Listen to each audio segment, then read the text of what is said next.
आज हम न्यूमेरिकल्स बनाते हैं कूलम्स लॉ पे।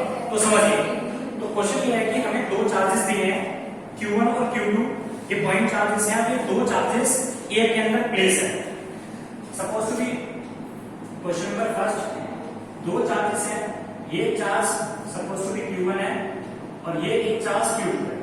ये दो चार्जेस एयर में प्लेस हैं और इन दोनों चार्जेस के बीच का distance suppose to be r है और इन दो चार्ज के बीच में जो फोर्स एक्सर्ट कर रही है फोर्स है सपोज टू बी 10 न्यूटन। अब हमें क्वेश्चन दिया गया है कि अगर हम इस पूरे सिस्टम को Q1 और Q2 जो दो चार्जेस हैं इनके बीच का डिस्टेंस r है, इस पूरे सिस्टम को उठा के अगर हम वाटर के अंदर प्लेस कर दें वाटर में, तो हमें ये बताना है ये चार्ज Q1 है और ये चार्ज Q2 है, इनके बीच का डिस्टेंस r है। लेकिन इस पूरे सिस्टम को उठा के हमें किसमें प्लेस करके वाटर में, तो हमें बताना है कि वाटर में फोर्स कितनी होगी। तो हमें फोर्स किसमें निकालनी है, तो आंसर है फोर्स में निकालनी है वाटर के अंदर S2। ये फोर्स कितनी होगी, तो बहुत आसान है। हमें पता है कि जब दो चार्जेस एयर में प्लेस होते हैं तो एयर का डाइलेक्ट्रिक कांस्टेंट कितना होता है, दिस इज 1। और जब इन दो चार्ज को हमने पानी में प्लेस कर दिया, वाटर में प्लेस कर दिया, वाटर का डाइलेक्ट्रिक कांस्टेंट कितना होता है, this is suppose to be 80। कितना होता है बेटा 80, और एयर का डाइलेक्ट्रिक कांस्टेंट कितना होता है 1। तो हमें पूछा है कि अगर दो चार्जेस पहले एयर में प्लेस थे, फोर्स उनके बीच में 10 न्यूटन की थी, अगर ये दो चार्ज को उठा के हम इसमें वाटर में प्लेस करते हैं तो बताइए वाटर में फोर्स कितनी लगेगी। तो हमें पता है बेटा इसमें सो V नो है कि दो चार्ज के बीच में लगने वाली फोर्स कितनी होती है, 1 में 4 pi epsilon not Q1 Q2 के अपॉन में r स्क्वायर। और इस 1 में 4 पाई एप्सिलॉन को हम क्या लिखते हैं 9 into 10 की पावर 9 Q1 Q2 अपॉन में k into में r स्क्वायर।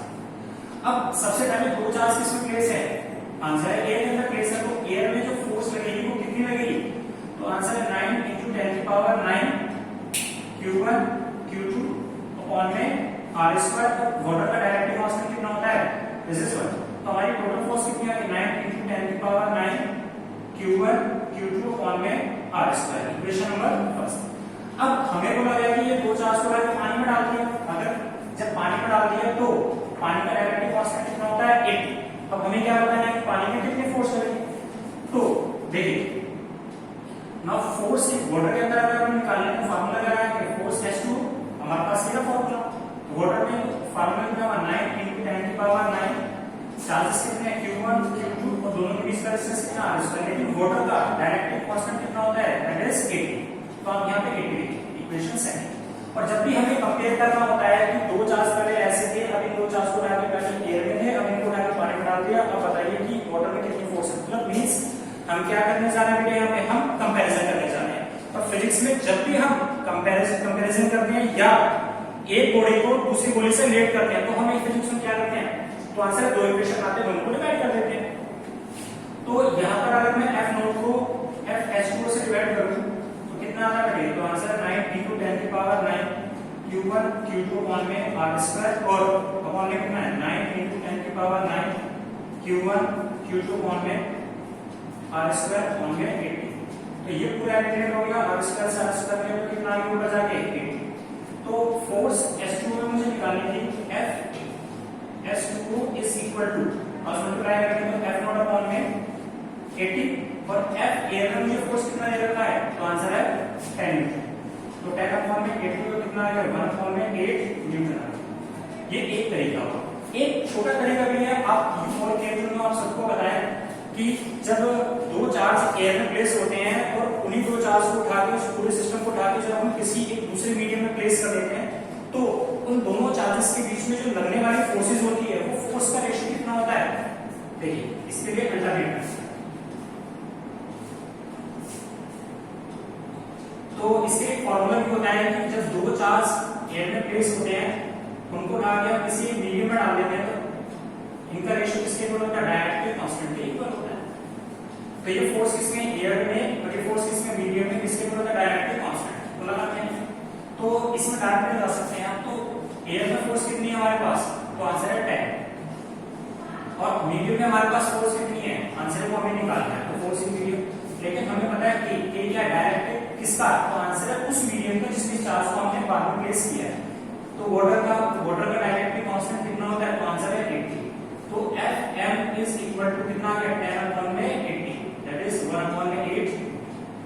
आप इस तरह से कैलकुलेट कर सकते हैं। अब अगला क्वेश्चन सुनिए।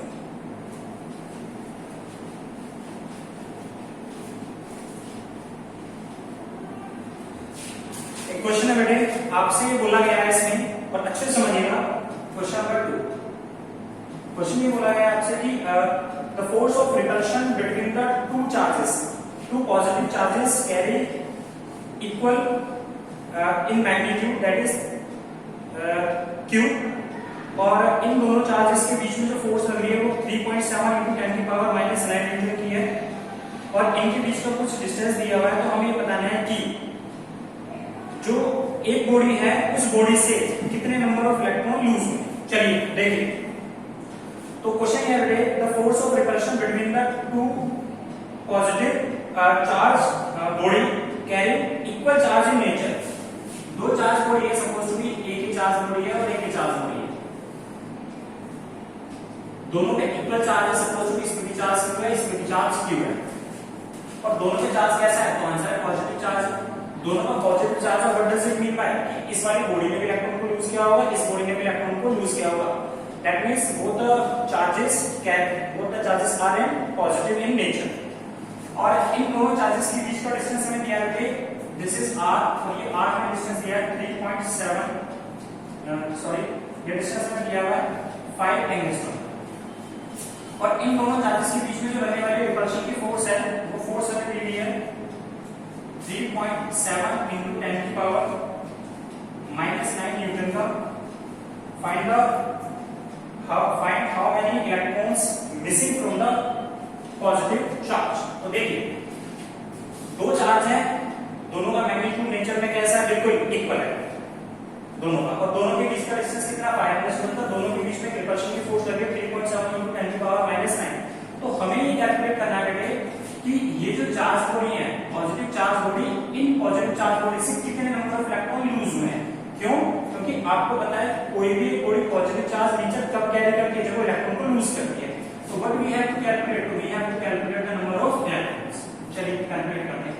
तो हमें बता दें कि दो चार्ज एक जैसे, तो इनके बीच में एक रिपल्शन की फोर्स होगी, लेकिन उस फोर्स का जो मैग्नीट्यूड और फोर्स का मैग्नीट्यूड कितना होता है, तो आंसर है 9 × 10⁻⁹ Q1 Q2 अपॉन में K2 में r²।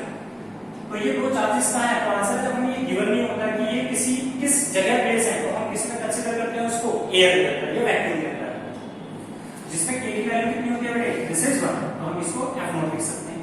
तो ये कितना K की वैल्यू 1, तो F0 इज इक्वल टू 9 × 10⁻⁹। तो ये दोनों चार्ज नेचर में कैसे हैं, इक्वल है दोनों का मैग्नीट्यूड, तो इसको क्या लिख सकते हैं Q²। तो Q1 is equal to Q2, इसको हमने कितना मान लिया, दैट इज Q। K की वैल्यू कितनी होगी 1, तो दोनों के बीच का डिस्टेंस कितना है r², r कितना रहा, दैट इज 5 एंगस्ट्रॉम। तो यहां पे लिख सकते हैं 5 × 10⁻⁻10 मीटर, क्योंकि आपको पता है कि एक एंगस्ट्रॉम में कितने मीटर होते हैं, आंसर है 5 × 10⁻⁻10। एक एंगस्ट्रॉम में 10⁻⁻10 मीटर होते हैं, और 5 साथ में। अब देखिए ये फोर्स कितनी दी गई है, तो आंसर फोर्स दी है 3.7 × 10⁻⁻9 न्यूटन। तो यहां से हम क्या कैलकुलेट कर सकते हैं, आंसर क्यों कैलकुलेट कर लेंगे। सो हमें पता है कि चार्ज कितना होता है, तो का फार्मूला होता है +-n, तो n कितना होगा, तो आंसर है Q अपॉन में E, Q अपॉन में E। और चार्ज कितना है, यहां से हमने चार्ज का मैग्नीट्यूड निकाल लिया, इलेक्ट्रॉन का फंडामेंटल चार्ज होता है 1.6 × 10⁻⁹। तो हम क्या कैलकुलेट करेंगे, यहां से number of electrons easily we can calculate. अगला क्वेश्चन सुनिए, क्वेश्चन नंबर 3। क्वेश्चन नंबर 3 में क्या कहता है कि a free pit ball of 8 gram carries a positive charge 5 × 10⁻⁸ coulomb. What must be the nature and the magnitude of the charge that should be given to the second pit ball be fixed at a distance 5 cm below the former ball so that upper ball is at station। देखिए इसमें question ये बैठे कि एक हमें ball दी हुई है, पिटबॉल means कोई भी प्लास्टिक की एक बॉल, एक जिससे बच्चे खेलते हैं, जो चाइल्ड खेलते हैं। तो एक पिटबॉल दी हुई है हमें 8 ग्राम की, उसके ऊपर पॉजिटिव चार्ज है, ये सपोज टू बी एक बॉल है, इस बॉल के ऊपर एक चार्ज है, कितना पॉजिटिव चार्ज, कोई चार्ज होगा पॉजिटिव चार्ज, और वो चार्ज हमें दिया हुआ है that is Q1 is equal to 5 × 10⁻⁸ coulomb. और कैसा चार्ज है, पॉजिटिव चार्ज है। और इसने हमें बोला है कि what must be the nature and the magnitude of the charge that should be given to the second pith ball be fixed at 5 centimetre below the forward ball. तो हमें एक दूसरी बॉल है, ये ball suppose to be A है और एक दूसरी बॉल है, this ball is suppose to be B. इसने बोला है कि ये जो बॉल बी है ये ए बॉल के जस्ट नीचे प्लेस किया गया है। तो हमें बताना है कि इस बॉल पर चार्ज कितना होगा, ये क्यूब हमें निकालना है। और इन दोनों के बीच का जो डिस्टेंस है, ये distance, this distance is given to us and this would B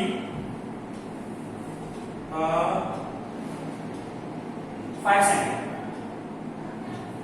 तो क्वेश्चन ये था बेटे, और देखिए कि एक पिटबॉल है, एक बॉडी है, बॉल है, उसके ऊपर चार्ज है प्लस 5 to 10 की पावर -8 कूलम का।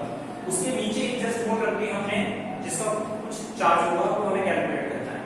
अब जैसे हम नीचे दूसरी बॉल रखते हैं, वो बॉल क्या करती है, इस ए बॉल को स्टेशनरी पोजीशन में रखती है। स्टेशनरी पोजीशन का मतलब क्या है कि ये बॉल अब नीचे नहीं जाती, ये बॉल जैसे पहले थी ऐसे की ऐसी वहीं ऊपर खड़ी रहती है।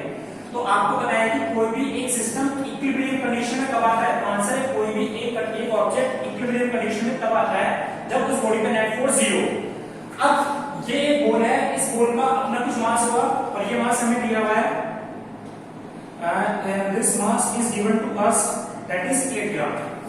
ये बॉल है, इसका मास दिया हुआ है 8 ग्राम। तो आपको बताया अगर इस बॉल का कुछ मास है 8 ग्राम का और इस पे चार्ज किया, तो ये बॉडी अपने ग्रेविटी के वेट से नीचे की तरफ जाएगी।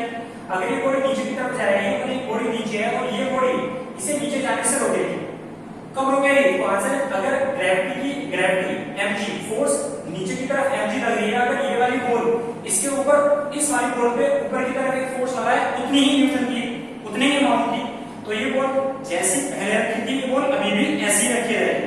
तो इस बॉल पर नेट फोर्स कितना होगा, तो आंसर है 0। तो फिर से देखिए, ए बॉल ग्रेविटी के इफेक्ट से कहां जाना चाहती है, नीचे। इस बॉल पर फोर्स कितनी लगेगी, mg। अब हमें ये बताना है कि इस बॉल पर कैसा चार्ज होगा, चार्ज का नेचर बताना है। और ये वाली जो बॉल है, ये वाली बॉल का चार्ज कितना होगा, इस बॉल का चार्ज कितना होगा और नेचर क्या होगा। तो आंसर है नेचर कैसा होना चाहिए, तो आंसर है नेचर पॉजिटिव होना चाहिए। अगर ये बॉल नीचे आना चाहती है तो ये वाली बॉल इस बॉल को वहीं रखने के लिए फोर्स कैसे लगाएगी, तो आंसर है ऊपर लगाएगी। तो इन दोनों के बीच में फोर्स ऑफ रिपल्शन, इस ये वाली बॉल इसको ऊपर कब ले जा सकती है, तो आंसर तब ले जा सकती है अगर इसके ऊपर भी चार्ज कैसा हो, पॉजिटिव।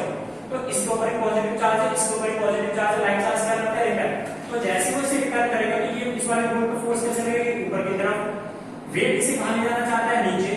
अगर नीचे से ऊपर की तरफ लगने वाली फोर्स ऊपर से नीचे लगने वाले ग्रेविटी की फोर्स के बराबर है, तो ये बॉडी किस में रहेगी, एट इक्विलिब्रियम में रहेगी। बात समझ में आ रही है, बहुत आसान सा समझिए। एक बॉल ऊपर है, उस बॉल का अपने मास है, तो अपने वेट से ये बॉल नीचे जाना चाहती है। क्वेश्चन ये दिया है कि अगर ये बॉल एट स्टेशनरी है तो ये बताइए कि इस बॉल का चार्ज क्या होगा और ये चार्ज कितना होगा। तो इस बॉल का नेचर कैसा होगा, तो आंसर है अगर ये बॉल नीचे आना चाह रही है और हम इस बॉल को एट रेस्ट रखना चाह रहे हैं तो इस बॉल पर नेट फोर्स 0 करनी पड़ेगी। और वो नेट फोर्स 0 कब होगी, जब ये वाली बॉल ऊपर की तरफ एक फोर्स लगाए। तो ये वाली बॉल इस पॉजिटिव चार्ज पर ऊपर की तरफ फोर्स कैसे लगाएगी, जब उसका चार्ज भी कैसा होगा, पॉजिटिव। क्योंकि पोलराइज चार्ज क्या करता है, रिपेल करेगा तो ये ऊपर जाएगा। अगर नेगेटिव होगा तो उसे नीचे खींच लेगा तो बॉल को नीचे आती है, तो इक्विलिब्रियम कंडीशन मिलती है। तो इसका मतलब ये होगा बेटे, ये वाली जो बॉल है इस वाली बॉल पर एक ऊपर की तरफ फोर्स लगाएगी और ये फोर्स कौन सी होगी, तो आंसर है फोर्स ऑफ रिपल्शन। ये फोर्स ऑफ रिपल्शन किसके ऊपर होगी, आंसर है इस बॉल के वेट के बराबर होगी। अगर ये दोनों फोर्स आपस में बराबर है तो एक कैसा रहेगा, इनमें स्टेशन। तो आइए बनाते हैं। तो for equilibrium condition, equilibrium condition का मतलब होता है कि एक सिस्टम, एक बॉडी पर नेट फोर्स कितनी लग रही है, 0। बॉडी जैसी पहले थी वैसी ही अभी भी है। ये बॉडी नहीं चल रही है तो आंसर ये बॉडी भी नहीं चल रही, ये भी पहले वही थी अभी भी नहीं है।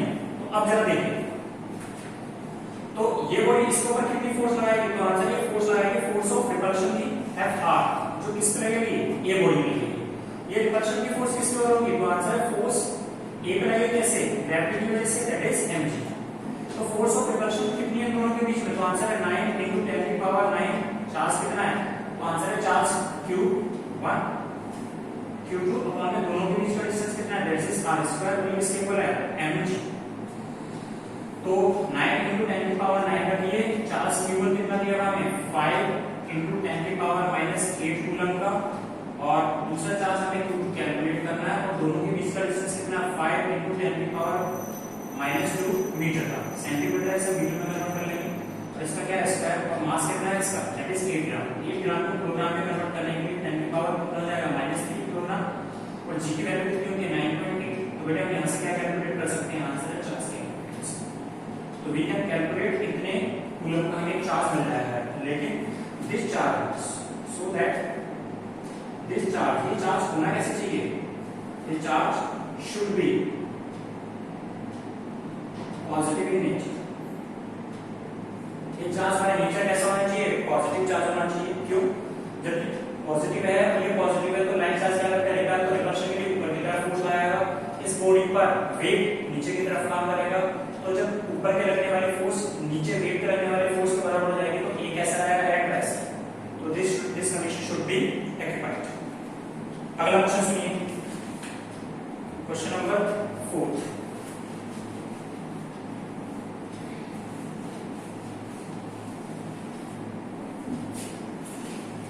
देखिए क्वेश्चन नंबर 4 का बेटा इसमें क्वेश्चन नंबर 4 में इसने बोला है कि if the two sphere A and B having equal charges 4 microcoulomb are separated by the distance 50 centimeter apart। हमें दो स्फीयर दिए हैं, ये स्फीयर A है और ये स्फीयर B है। इन दोनों पे इक्वल चार्ज है, QA is equal to QB, और ये चार्ज हमें दिया हुआ है 4 माइक्रोकूलम, और इन दोनों के बीच का जो डिस्टेंस है R, ये डिस्टेंस हमें दिया हुआ है this is 50 centimetre. So that the third charge, अब इसने बोला आपसे कि ये दो चार्ज बॉडी थी, इनका चार्ज कितना 4 माइक्रोकूलम का, और इनके बीच का डिस्टेंस कितना है 50 सेंटीमीटर का है। अब हमसे ये बोला गया है कि अब इन दोनों के बीच में हमने एक कहीं एक थर्ड अनचार्ज एक स्फीयर रख दिया, और ये स्फीयर कैसा है C, और ये बाय नेचर कैसा है अनचार्ज। अगर ये स्फीयर अनचार्ज है और इन दोनों के बीच में हमने इसे कहीं रख दिया और रख दिया, इन दोनों के बीच में कहीं चार्ज रख दिया इसे, अच्छा इसका इन दोनों स्फीयर का जो साइज है वही साइज इसका भी है, तो ये तीनों के तीनों कैसे है आइडेंटिकल। आइडेंटिकल का मतलब सबका साइज एक जैसा है। तो अब हमें ये बोला गया है कि पहली कंडीशन तो ये थी, अब दूसरी कंडीशन में बोला गया है कि इस ये वाला जो स्फीयर C है जो कि बाय नेचर अनचार्ज है, ये सबसे पहले A को टच करता है, इसको टच करता है, so that the third sphere C of the same size but uncharged is brought near to the in contact with the first। ये इसको के साथ टच करता है। दूसरे स्टेप में ये स्फीयर A है और ये स्फीयर C, A और C। अब A C जो C है वो A को टच करता है, और जैसे वो उसे टच करता है फिर the sphere contact with the second sphere and finally remove from both the cases। तो सबसे पहले C A को टच करता है, S को टच करता है, और ये चार्ज कौन सा है, ये बॉडी कौन सी है B चार्ज बॉडी।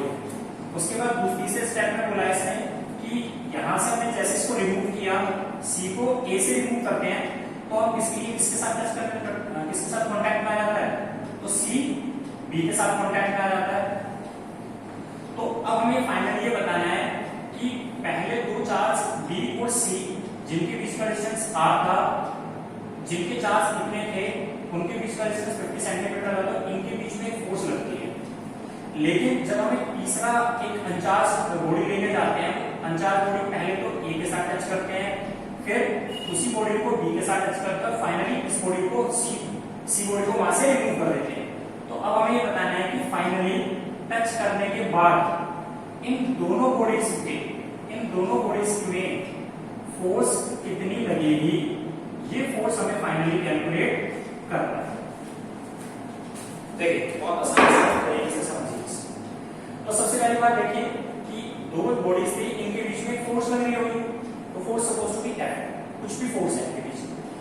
अब यहां से जैसे हमने इसको यहां पे रखा तो इनके बीच की कोई फोर्स होगी, और फोर्स हम निकाल सकते हैं। फोर्स कितनी होती है, तो आंसर है इनिशियली 9 × 10 की पावर 9 Q1 Q2 अपॉन में R स्क्वायर, जो कि कुछ नहीं किया, ये एयर में एयर का डायरेक्ट कांस्टेंट 1। तो दो चार्ज हैं Q1 Q2 और इनके बीच का डिस्टेंस R, यहां कैलकुलेट करके हम क्या निकाल सकते हैं, इन दोनों के बीच की इनिशियल फोर्स निकाल सकते हैं। अब हमें क्या निकालना है कि जब C A को टच करता है और A को टच करने के बाद वो B को टच करता है और फाइनली हम C को हटा देते हैं, तो अब बताइए कि इन दोनों के बीच में न्यू फोर्स कितनी होगी, जबकि डिस्टेंस तो पहले भी नहीं था, अभी भी नहीं। देखिए स्टार्ट करते हैं। सबसे पहले जैसे C A को टच करता है तो इन दोनों के बीच में क्या होगा, तो आंसर है इन दोनों के बीच में कंडक्शन होगा। कंडक्शन एक वो मेथड है जिसमें हम एक अनचार्ज बॉडी में चार्ज की प्रोडक्शन कर देते हैं। कैसे अनचार्ज बॉडी में चार्ज की प्रोडक्शन करते हैं, कैसे, बाय टचिंग। और जब हम इसको टच करते हैं और जब दोनों बॉडी का साइज आइडेंटिकल होता है, तो जिस बॉडी का पोटेंशियल ज्यादा होता है उससे चार्ज लोअर पोटेंशियल की तरफ फ्लो होता है। तो हम ये देखते हैं कि जब दो बॉडी, अगर दो बॉडी का साइज एक जैसा है और एक बॉडी चार्ज है, एक बॉडी अनचार्ज है, तो चार्ज बॉडी से अनचार्ज बॉडी में चार्ज कब तक ट्रांसफर होंगे, तो आंसर तब तक ट्रांसफर होंगे जब तक कि दोनों का चार्ज इक्वल ना हो। इक्वल इसलिए हुआ बेटे क्योंकि दोनों का साइज कैसा है, सेम, लेकिन चार्ज फ्लो कैसे होते हैं, high potential to low potential. तो हम ये देखते हैं जैसे इसको टच करते हैं तो QA पे चार्ज कितना था, QA पे चार्ज कितना 4 माइक्रोकूलम का है, ठीक है। तो इसका चार्ज कितना है 4 माइक्रोकूलम का है, इसका चार्ज कितना है, तो आंसर इसका कोई चार्ज नहीं है, इसका चार्ज है 0, 4 माइक्रोकूलम, और C पे चार्ज कितना है 0। तो दोनों पे चार्ज कितना होगा, तो आंसर दोनों पे इक्वल चार्ज होगा, और वो इक्वल चार्ज क्या होगा, इन दोनों का एवरेज, वो कितना होगा, तो आंसर है charge on A dash is equal to charge on C dash would be equal to Q1 plus Q2 upon में 2। तो ये चार्ज कितना होगा बेटे, तो आंसर है 4 प्लस 0 अपॉन में 2, तो आंसर है 2 माइक्रोकूलम। तो A पर भी चार्ज कितना है, तो आंसर है A पे चार्ज कितना है 2 माइक्रोकूलम, C पे भी चार्ज कितना हो गया 2 माइक्रोकूलम। तो हम यहाँ पे लिख भी सकते हैं इसको कि अब जो न्यू चार्ज है A पे वो कितना है 2 माइक्रोकूलम, C पे भी चार्ज कितना है 2 माइक्रोकूलम।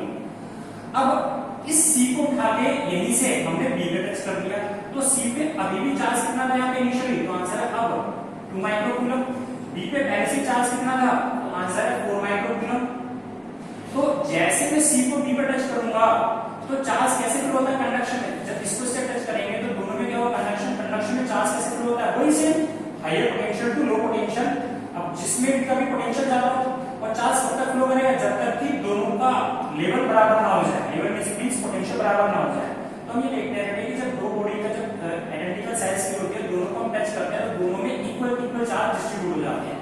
तो 4 माइक्रोकूलम से चार्ज कितना फ्लो होंगे, 2 माइक्रोकूलम। कब तक फ्लो होंगे, जब तक कि दोनों का चार्ज बराबर ना हो जाए। तो हम ये देखते हैं कि फाइनली जब इसको इससे टच करते हैं तो दोनों में चार्ज कितना आ जाता है, तो आंसर है Q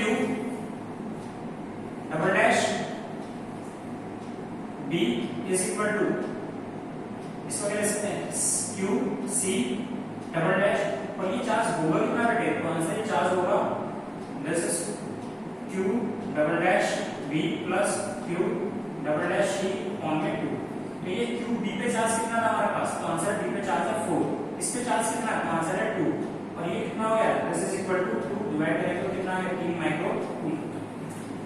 तो इसका मतलब क्या हुआ फाइनली, अब इसको हमने रिमूव कर दिया। जैसे हमने इसे रिमूव करा तो ये जो बॉडी A थी ये क्या बन गई A डैश, ये बॉडी B क्या बन गई यहाँ से B dash.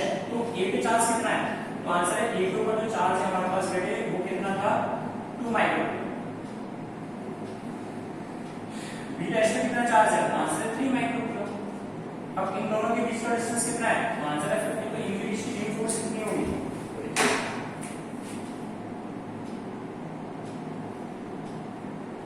New force between A and B। तो अब इसको आप A डैश और B डबल डैश लिख सकते हैं। तो ये फोर्स कितनी होगी, तो आंसर है force between A and B is equal to 9 × 10 की पावर 9, ये कितना था 2 × 10 की पावर -6 माइक्रोकूलम में। 1 माइक्रोकूलम में बेटे 10 की पावर -6 कूलम कितना हो गया, इंटू में ये कितना है, तो आंसर 3 × 10 की पावर -6 और हमने दोनों के बीच का डिस्टेंस कितना अपने पास 50 सेंटीमीटर, सेंटीमीटर को मीटर में कन्वर्ट कर लीजिए, ठीक फोर्स हो जाएगी। अगर आप इसे पहले से कंपेयर करना चाहते हैं तो फर्स्ट इक्वेशन को सेकंड इक्वेशन से क्या करें, डिवाइड। अब इन दोनों के बीच में फोर्स कितनी रहेगी, आंसर है कितनी फोर्स, F। अब अगला क्वेश्चन